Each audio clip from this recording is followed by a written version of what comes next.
আসসালামু আলাইকুম। আজকে আমরা সিজার নিয়ে একটু ফার্দার আলোচনা করার চেষ্টা করবো ইনশাআল্লাহ। তো let's start with focal seizure. Focal সিজারটা হচ্ছে মিডল এজড পিপলদের বেশি হচ্ছে, আর এটার clinical feature mainly depends on area involved. যেরকম হচ্ছে টেম্পোরাল লোব ইনভলভ হতে পারে, ফ্রন্টাল লোব ইনভলভড হতে পারে। তো এগুলির উপর বেস করে সাইন্স অ্যান্ড সিমটম। যেরকম টেম্পোরাল লোবটা হচ্ছে associated with a lot of things, particularly এটা লিম্বিক সিস্টেম, বেজাল ganglia, frontal association cortex, thalamus, এইসব জিনিসগুলোর সঙ্গে ভালো লিঙ্ক আছে, হিপোক্যাম্পাস, অ্যামিগডালা। এখন টেম্পোরাল যে কর্টেক্সটা, লোবটা, ওদের ক্ষেত্রে যেটা দেখা যায় যে ওরা হাইপার অ্যাক্টিভ হয়ে যায়, যার কারণে যে কর্টেক্সের ইনহিবিশন এটা হচ্ছে বাইপাস করতে পারে না। এই টেম্পোরাল এক্সাইটমেন্টটা গিয়ে হচ্ছে এই বেজাল গ্যাংলিয়া, তারপর হচ্ছে লিম্বিক সিস্টেম, এগুলিকে এক্সাইট করে ফেলে, যার কারণে হচ্ছে কর্টেক্সের যে ইনহিবিশনটা এটা কাজ করে না। এই জন্য এইগুলির যে অ্যাসোসিয়েটেড কাজ এগুলি আর কি প্রাধান্য পায়। যেরকম হচ্ছে কর্টেক্সের কাজ হচ্ছে অ্যাডভান্সড এবং রিফাইন্ড অ্যাকশন, আর আমাদের যে বেজাল গ্যাংলিয়া এগুলো হচ্ছে প্রিমিটিভ অ্যাকশনগুলি করে। সো যখন এই টেম্পোরাল লোবের সৌজন্যে বেজাল গ্যাংলিয়াতে বেশি বেশি স্টিমুলাস যায়, বেশি বেশি এক্সাইটেশন হয়, তখন এই কর্টেক্সের ইনহিবিশন বা রিফাইন্ড অ্যাকশনগুলি কাজ করে না। তখন হচ্ছে অটোমেটিজম দেখা দেয়, যেরকম হচ্ছে ওরো এলিমেন্টারি যেগুলো অটোমেটিজমগুলো, তার মধ্যে আছে হচ্ছে সোয়ালোয়িং, তারপর হচ্ছে নিজে নিজে চিউইং, লিপ স্ম্যাকিং, নিজের ঠোঁটটাকে ইয়ে করা, ভেজানো, এইসব আর কি। তারপরে হচ্ছে মোটর কিছু কাজটা আছে, যেরকম হচ্ছে পিকিং অ্যাট ক্লোথস, নিজের জামা নিজে টানা, তারপর হচ্ছে চোখে গেলে ব্লিঙ্কিং, এইসব আর কি বিভিন্ন টাইপের কাজটা তারা করে থাকে, বিভিন্ন সাউন্ড করে থাকে, গার্গলিং, তারপর হচ্ছে মানে মিনিংলেস কিছু সাউন্ড তারা করতে পারে, অটোমেটিজমগুলো করে থাকে। তারপরে হচ্ছে থ্যালামাস, এটার কাজ হচ্ছে ইয়ে করা, কনশাসনেসটা মেনটেন করা, থ্যালামাস এবং লিম্বিক সিস্টেমের। আবার হচ্ছে ফ্রন্টাল অ্যাসোসিয়েশন কর্টেক্স আছে। ফ্রন্টাল অ্যাসোসিয়েশন কর্টেক্সের কাজ হচ্ছে সম্ভবত অ্যাটেনশন ধরে রাখা।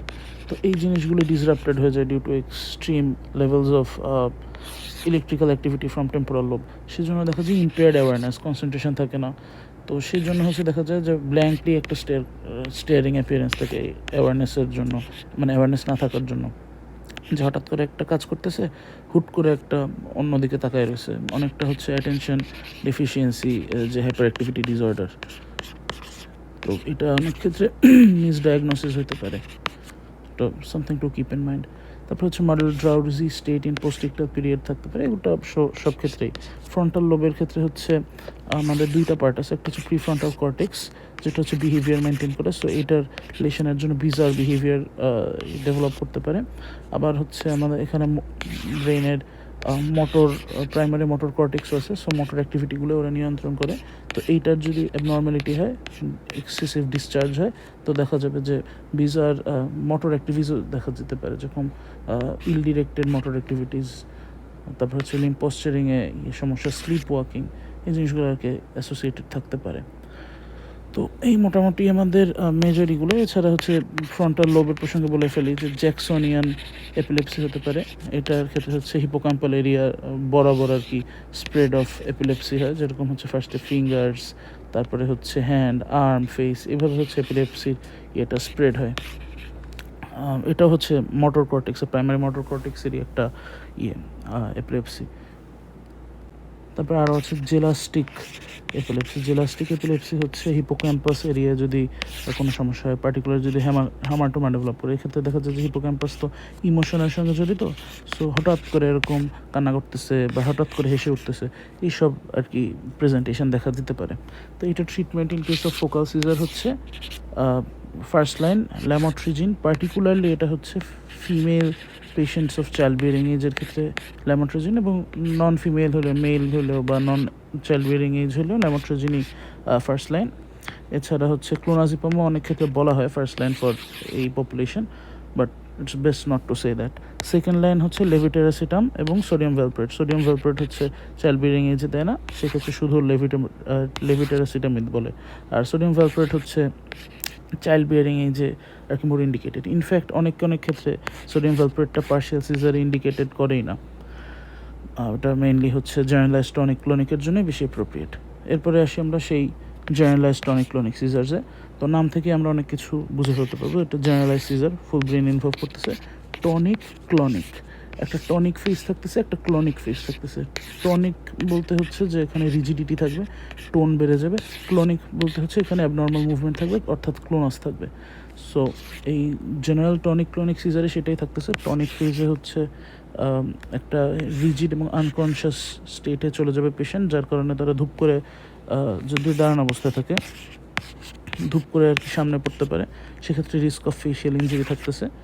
আর হচ্ছে এক্ষেত্রে হচ্ছে ব্রিদিংটা স্টপ হয়ে যেতে পারে, সেন্ট্রাল সায়ানোসিস হিসেবে প্রেজেন্ট করে, এবং এটার হচ্ছে একটা প্রিসিডিং অরা থাকে। এছাড়া হচ্ছে এরপরে যে ক্লনিক ফেজে হচ্ছে ক্লোনাস থাকবে, জার্কিং মুভমেন্টস থাকবে অ্যারাউন্ড 2 মিনিটস ধরে। এরপরে হচ্ছে একটা ফ্ল্যাসিড ফেজ থাকবে। মেনলি হচ্ছে 4টা ফেজ, একটা হচ্ছে টনিক ফেজ, তারপর হচ্ছে একটা ক্লনিক ফেজ, একটা ফ্ল্যাসিক ফেজ, তারপর হচ্ছে পোস্ট ইকটাল একটা ফেজ। ফ্ল্যাসিড ফেজে হচ্ছে কমাটোস থাকবে পেশেন্ট, এবং হচ্ছে লস অফ মাসল টোন থাকবে। পোস্ট ইকটাল ফেজে হচ্ছে অ্যামনেজিয়া থাকবে, কনফিউশন, ডিসওরিয়েন্টেশন। এটা একটা ইম্পর্টেন্ট জিনিস যেটা হচ্ছে ডিফারেন্সিয়েট করে একটা সিউডো সিজার এবং নর্মাল সিজারকে। অন্য অন্য সাইন্স অ্যান্ড সিমটম হচ্ছে যে ফ্ল্যাসিড ফেজে হচ্ছে ডিট্রুজার মাসলটা তো না, ইউরিনারি স্ফিংক্টারটা রিল্যাক্স করে হচ্ছে ইউরিনারি ইনকন্টিনেন্স করতে পারে। তারপরে হচ্ছে যে টনিক ফেজ আর ক্লনিক ফেজ, এসব ক্ষেত্রে হচ্ছে রিজিডিটি থাকে। সো এসব সময় হচ্ছে টাং বাইটিংয়ের একটা থাকতে পারে। এটাও একটা ডিফারেন্সিয়াল ফ্রম সিউডোসিজার, যে টাং বাইটিং হচ্ছে। তারপরে হচ্ছে হেডেক, মায়ালজিয়া এইসব থাকতে পারে। আর হচ্ছে ইম্পর্টেন্ট একটা জিনিস, সেটাও সিউডোসিজার থেকে একটা ডিফারেন্সিয়েশন, সেটা হচ্ছে প্রেজেন্স অফ উইটনেস, যে উইটনেসরা দেখবে এই জিনিসটা হইতেছে। আর ম্যানেজমেন্ট এই ক্ষেত্রে হচ্ছে জেনারেলাইজ টনিক ক্লোনিক সিজারে সোডিয়াম ভ্যালপ্রোয়েট হচ্ছে ফার্স্ট লাইন, আর সেকেন্ড লাইন হচ্ছে ল্যামোট্রোজিন। আর লেভোটিরাসিটামও বলা হয় যে সোডিয়াম ভ্যালপ্রোয়েট না দিলে এটা দেওয়া যায়। আর in case of female patient of child bearing age, এক্ষেত্রে হচ্ছে ল্যামোট্রোজিন ফার্স্ট লাইন, এবং সোডিয়াম ভ্যালপ্রোয়েট এক্ষেত্রে দেওয়া যাবে না, কারণ টেরাটোজেনিসিটি করতে পারে। সেক্ষেত্রে আবার সেকেন্ড লাইন হচ্ছে লেভোটিরাসিটাম। ওকে, তো এই মোটামুটি আমাদের জিটিসিএস নিয়ে। এরপরে হচ্ছে অ্যাবসেন্স সিজারটা হচ্ছে রিলেটিভলি চাইল্ডহুড অনসেটই বেশি দেখা যায়। এটা ব্রিফ ডিউরেশন হয় এবং হচ্ছে দিনে অনেকবার হতে পারে। এই জন্য ব্রিফ ডিউরেশনে যেহেতু হচ্ছে, এই জন্য ফোকাল হিসেবে মিক্সড ডায়াগনোজড হয়। আবার 20-30 বার প্রত্যেক দিন হইতেছে একটা state of absence, day dreaming বা পোর কনসেন্ট্রেশন, এডিএইচডির সঙ্গে আর কি কনফিউজড হতে পারে। তো এটার ম্যানেজমেন্টটাই বেশি ইম্পর্ট্যান্ট। অ্যাবসেন্স সিজারের ম্যানেজমেন্ট হচ্ছে ফার্স্ট লাইন ইথোসাক্সিমাইড। এটা হচ্ছে male female irrespective of gender, irrespective of reproductive age, ethosuximide হচ্ছে ফার্স্ট লাইন। আর সেকেন্ড লাইন হচ্ছে lamotrigine in case of child bearing age a woman, আর third line in case of others, আর second line হচ্ছে sodium valproate in case of non child bearing women. এরপরে এসে আমরা myoclonic caesar. এটা হচ্ছে ব্রিফ জার্কিং মুভমেন্ট দেখা যায়, স্পেশালি হচ্ছে আর্মসে। আর এটা হচ্ছে মর্নিংয়ে আর কি বেশি থাকে, প্রমিনেন্ট থাকে। এটা ট্রিটমেন্ট হচ্ছে ইন্টারেস্টিং। এখানে হচ্ছে ল্যামোট্রোজিন খুবই ইনএফেক্টিভ। সো মেল ফিমেল যে কোনো কেসেই হচ্ছে এটার ফার্স্ট লাইনে ল্যামোট্রোজিন থাকে না। ল্যামোট্রোজিন ইনফ্যাক্ট থার্ড লাইন এক্ষেত্রে। তো এটা ফার্স্ট লাইন হচ্ছে ইন কেস অফ মেল আর female of non child bearing age, sodium valproate. এটা হচ্ছে মেইন ইন্ডিকেশন। আর এছাড়া হচ্ছে সেকেন্ড লাইন হিসেবে লেভিটেরাসিটাম অথবা টোপিরামাইড ইউজ করা যেতে পারে। টোপিরামাইড।